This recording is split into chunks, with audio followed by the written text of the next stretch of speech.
suis né à Sherbrooke dans une merveilleuse famille de 2 parents tout à fait magnifiques. Et puis un grand frère 10 ans plus vieux que moi, puis une grande sœur 6 ans plus vieille que moi. Mes parents se sont assurés de nous communiquer certaines valeurs profondes qu'ils avaient. Et une de ces valeurs-là était leur foi. Fait que moi, en tant qu'enfant, rapidement, j'ai adhéré finalement à cette foi-là, à cette croyance que mes parents avaient à l'égard de Dieu, de Jésus.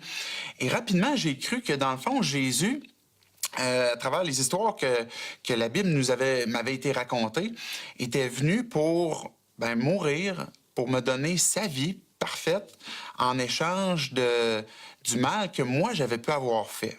Puis, quand mes parents m'ont expliqué cette notion-là de bien, de mal, même si j'étais enfant, j'ai pas trop résisté parce que j'ai compris rapidement quand même que ce soit le mensonge, que ce soit le vol, que ce soit de l'hypocrisie, que ce soit de l'orgueil, c'était du mal que j'avais déjà fait et que je comprenais que ça m'amenait à un besoin que de renouer avec Dieu, que d'être réconcilié avec lui. Et que ça, c'était Jésus qui pouvait le permettre en me donnant sa vie, puis en prenant en échange, finalement, le mal que j'avais fait.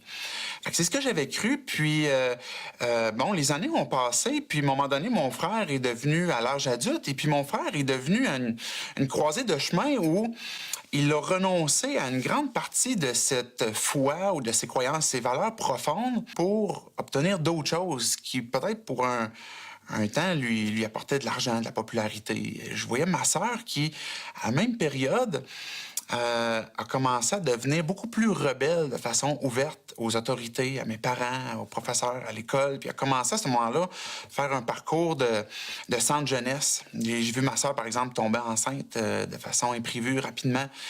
Et là, ça m'a amené toutes sortes de questions. Et en plus, dans la même période, ma mère qui pogne un cancer, puis un cancer assez malin pour qu'on se pose la question, il va arriver quoi? Est-ce qu'elle va vivre? Est-ce qu'elle va mourir?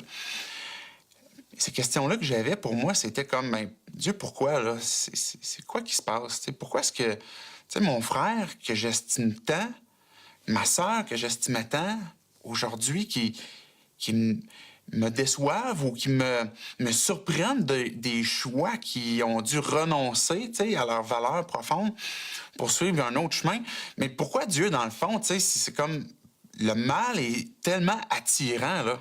T'sais, même pour des gens qui ont grandi dans ces valeurs-là. Puis ma mère, qui était une bonne maman, puis qui a pris soin de nous, puis qui a eu des enfants turbulents à l'adolescence, puis là, avec un cancer, pourquoi Dieu, tu permets que ma mère elle ait un cancer, là, puis comme on dirait qu'elle va mourir bientôt? C'était des questions que j'avais à Dieu, là, puis Dieu, finalement, t'existes-tu? T'es-tu réel? Puis même la question, c'est, coudonc, tu sais, Satan, es-tu plus puissant que Dieu pour que même une famille croyante, pratiquante, soit autant affecté puis touché par le mal, par le péché, aussi tenté, aussi éprouvé. Et puis, ça a été une période de remise en question où, finalement, j'ai dû me poser la question pour moi-même, pas juste à cause que mes parents m'avaient communiqué ça, mais maintenant, moi, ça allait être quoi ma décision, là? Quelle route j'allais suivre?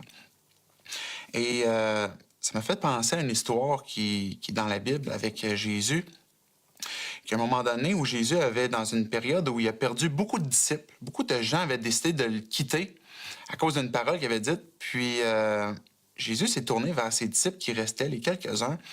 Puis il a dit, vous partez pas? Pourquoi vous restez encore avec moi? Et puis Pierre a répondu, Jésus, à qui est-ce qu'on peut aller? C'est toi qui as les paroles de la vie éternelle. Puis en fait, on a cru puis on a connu que tu es le Christ, le Fils du Dieu vivant. Et j'aime beaucoup cette parole-là de Pierre parce qu'elle emmène plus loin que de juste croire en Dieu. Dans le fond, Pierre, il dit, Jésus, nous autres, on a cru, on a connu c'est qui tu es. Puis on a connu ce que tu fais. Puis je pouvais entendre cette voix-là dans le fond de mon cœur que Jésus me posait comme question, mais toi, David, tu vas où? Tu vas faire quoi? Quel choix tu fais?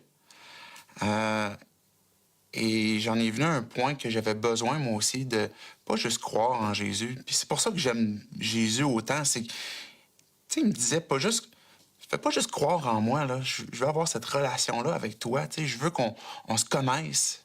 Je veux qu'on passe à travers les épreuves ensemble. Je veux qu'à travers la tentation, tu dépendes de moi pour passer à travers. Je veux que tu me suives. Et puis, c'est à cette croisée de chemin-là où j'ai dit, j'étais pas plus intelligent qu'un autre. J'ai juste eu l'occasion de voir mon grand frère, ma grande sœur qui a fait des choix différents. de voir les conséquences que ça menait.